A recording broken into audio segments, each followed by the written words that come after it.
한국 수입차 시장 사상 최악의 대참사가 터졌습니다.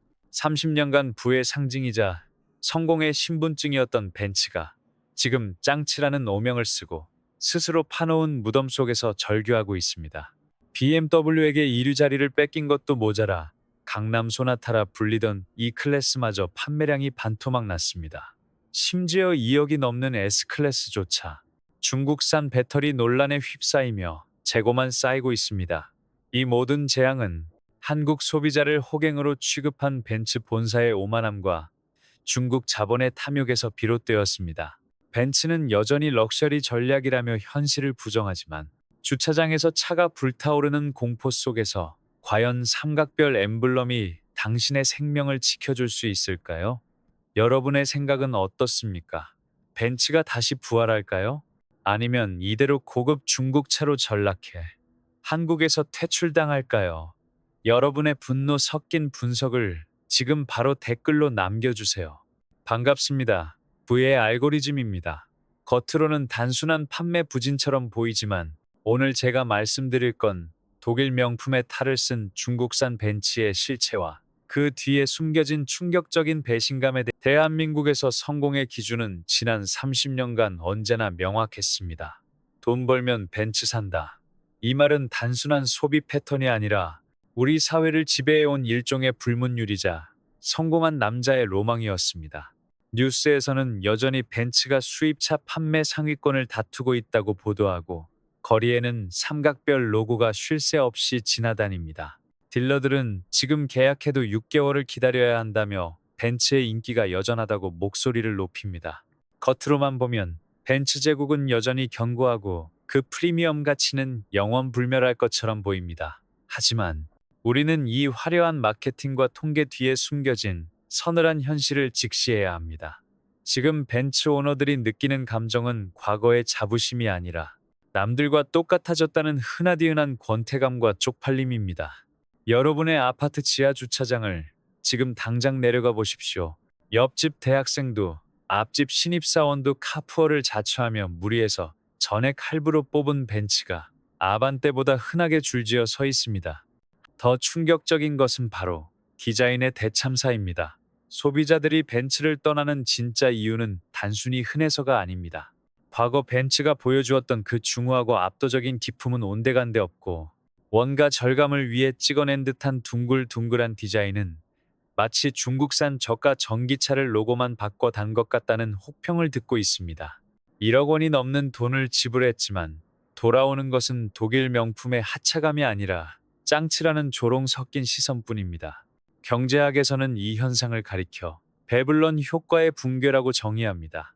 브랜드의 핵심 가치인 희소성과 품질이 바닥으로 떨어지면서 이제 벤츠의 비싼 가격표는 성공의 증명서가 아니라 호구의 증명서가 되어버린 것입니다.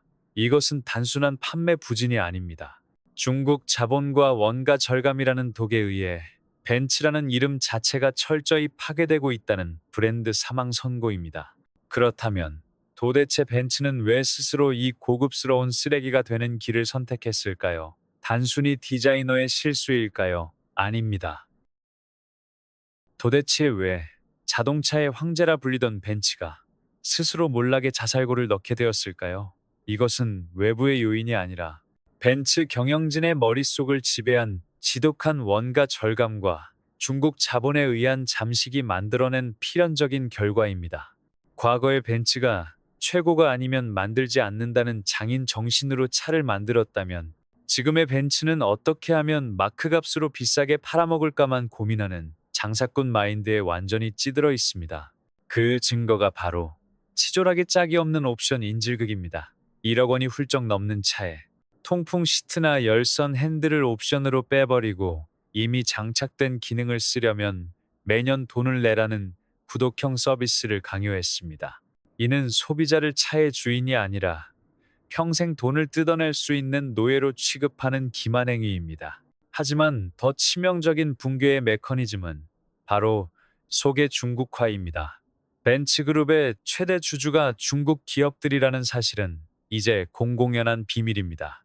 중국 자본은 수익성을 극대화하기 위해 독일의 정밀한 부품 대신 마진이 많이 남는 중국산 저가 부품을 벤츠라는 껍데기 안에 채워넣기 시작했습니다. 수천만 원짜리 명품 가방을 샀는데 안감이 비닐인 것과 무엇이 다릅니까? 벤츠니까 중국산 배터리를 넣어도 모르고 사겠지라는 오만함은 결국 인천 청라 아파트 화재라는 대참사를 불렀고, 이는 단순한 사고가 아니라 이익만을 쫓다 안전을 팔아넘긴 악순환의 폭발이었습니다. 품질은 낮추고 가격은 올리는 이약탈적인 구조가 벤츠를 안에서부터 갉아먹고 있는 것입니다. 놀랍게도 한국 소비자들이 이렇게 분노하고 있는데 벤츠 코리아와 독일 본사는 어떤 반응을 보였을까요? 사과했을까요? 아닙니다. 더 충격적인 태도를 보였습니다. 놀랍게도 벤츠 코리아와 본사는 현재의 위기를 심각하게 받아들이지 않는 듯합니다. 그들은 한국에서 수조 원의 매출을 올리면서도 문제가 터졌을 때는 이를 단순한 성장통이나 재수 없는 사고 정도로 치부하며 외면하고 있습니다. 청라 화재 참사 이후 벤츠가 보여준 대응을 보십시오. 진심 어린 사과가 아닌, 배터리 제조사는 공개 의무가 없다는 법적 논리와 기부금이라는 명목으로 상황을 모면하려 했습니다. 이것은 전형적인 제국주의적 오만함입니다. 한국 소비자를 파트너가 아닌 단지 돈만 뽑아내면 되는 현금 인출기로 보고 있다는 증거입니다. 그들의 시스템은 철저히 수익 유출에만 최적화되어 있습니다.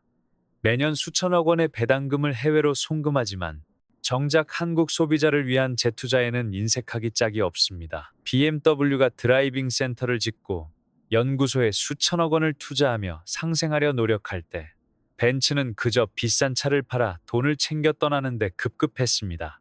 이것이 바로 시스템의 근본적인 결함입니다. 국가와 시장에 대한 존중이 없는 브랜드는 위기 상황에서 방패막이가 되어줄 팬덤을 잃게 됩니다. 그들은 여전히 삼각별 엠블럼이 모든 결함을 덮어줄 마법의 지팡이라고 착각합니다.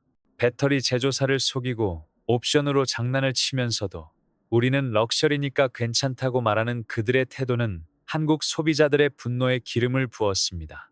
시장을 존중하지 않고 숫자에만 집착하는 시스템은 결국 파멸을 향해 폭주하고 있습니다. 벤츠의 몰락은 한국 소비자의 신뢰를 저버린 시스템의 사형 선고입니다. 그렇다면 이 오만한 시스템이 실패했을 때 과연 그 고통은 누가 온전히 감당하고 있을까요? 바로 우리 곁의 평범한 이웃들입니다.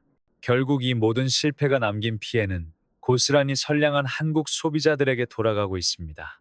한때 성공의 징표라 믿고 평생 모은 돈을 쏟아부었던 평범한 가장들은 이제 자신의 차가 도로 위에 시한폭탄이 되어버린 비극을 맞이했습니다. 가장 뼈아픈 것은 재산 가치의 폭락입니다.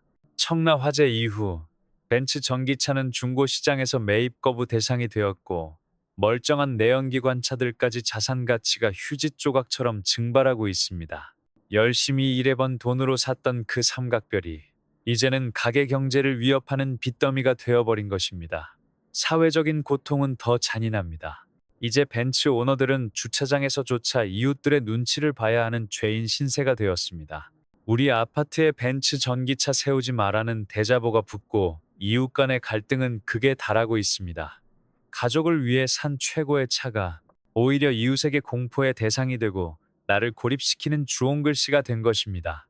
사람들은 벤츠를 보며 성공했다고 말하는 대신 저거 중국산 배터리든 짱차 아냐 라며 비아냥거립니다. 1억 원을 내고 산 것은 자부심이 아니라 타인의 조롱이었습니다. 더 비극적인 사실은 미래가 보이지 않는다는 점입니다. 수리 한 번에 몇 주를 대기해야 하고 문제가 생겨도 정상이다라며 뭉개는 서비스 센터의 태도에 오너들은 절망하고 있습니다. 화려한 마케팅 뒤에는 자신의 안전과 재산을 보호받지 못해 눈물 흘리는 희망을 잃은 사람들이 있습니다. 글로벌 기업의 탐욕이 한국의 평범한 일상을 어떻게 파괴하고 있는지 우리는 지금 똑똑히 목격하고 있습니다. 물론 메르세데스, 벤츠가 지난 30년 동안 한국에서 이룬 성과를 완전히 부정할 수는 없습니다. 그들은 수입차 시장의 성장을 주도했고 누군가에게는 성공의 동기부여가 되기도 했습니다. 하지만 우리는 이제 반드시 물어야 합니다. 그 화려한 왕좌를 유지하기 위해 한국 소비자들이 치른 대가는 과연 무엇이었는가? 그 대가는 너무나 가혹합니다. 소비자를 기만한 부품 은폐, 오만한 서비스 대응, 그리고 믿음의 대가로 돌아온 자산 가치의 폭락입니다. 이것은 진정한 프리미엄이 아니라 고객의 신뢰를 갉아먹으며 연명해온 위험한 도박에 불과합니다. 신뢰를 잃은 삼각별은 이제 기만의 상징이 되었습니다. 벤츠는 지금 생존의 기로에 서 있습니다. 지금이라도 경영 철학을 근본부터 혁신하고 한국 시장에 진심으로 재투자한다면 마지막 기회는 있을 것입니다. 하지만 여전히 선민의식에 갇혀 오만한 방향을 고집한다면 결국 시장의 냉혹한 심판을 받고 무너질 것입니다. 불행히도 현재 그들의 행보는 몰락을 향해 달려가는 것 같아 보입니다. 벤츠의 몰락은 단순히 자동차 업계만의 이야기가 아닙니다. 화려한 껍데기에 속아 우리의 정당한 권리를 포기해서는 안 된다는 준엄한 경고입니다. 우리는 이 사태를 타산지석으로 삼아 맹목적인 브랜드 추종이 아닌 냉정하고 합리적인 소비자로 거듭나야 합니다. 깨어있는 소비자의 선택만이 거대 기업의 오만을 꺾을 수 있는 유일한 무기입니다. 진정한 명품은 로고의 화려함이 아니라 고객에 대한 진심 어린 존중에서 시작됩니다. 앞으로도 부의 알고리즘과 함께 자본주의의 숨겨진 이면과 경제적 진실을 날카롭게 꿰뚫어 보시길 바랍니다. 오늘 영상이 도움이 되셨다면 구독과 좋아요 부탁드립니다. 시청해주셔서 감사합니다.